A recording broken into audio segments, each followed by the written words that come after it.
సంతాపాన్ని తెలియజేస్తున్నాం. మరి వారి కుటుంబాలు ఏవైతే ఉన్నాయో వారికి మనశ్శాంతి కలగాలని కోరుకుంటున్నాం. మరి ఇది ఒక పిరికి పందల చర్యగా మనం భావిస్తున్నాం. దేశంలో ఈ సమయంలో కులాలకు, మతాలకు, ప్రాంతాలకు అతీతంగా కలిసి మనమంతా దేశాన్ని కాపాడుకోవాల్సిన అవసరం ఉంది. ముక్తకంఠంతో ప్రజలంతా ఖచ్చితంగా దీన్ని వ్యతిరేకించాల్సిన అవసరం ఉంది.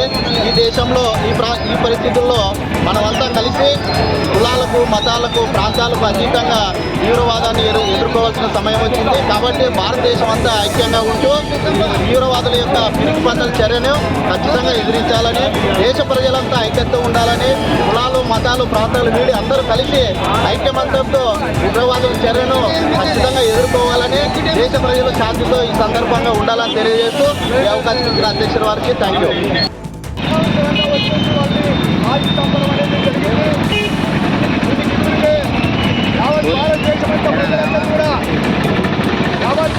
ప్రజలందరూ కూడా ఈరోజు దాన్ని ఖండిస్తూ ఉన్నారు. ఆ కుటుంబాలకు సానుభూతి తెలియజేస్తూ ఉన్నారు, వారికి సంఘీభావం తెలియజేస్తూ ఉన్నారు.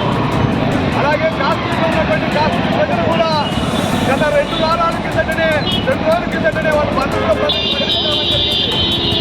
ఈరోజు భారతదేశంలో ఉన్నటువంటి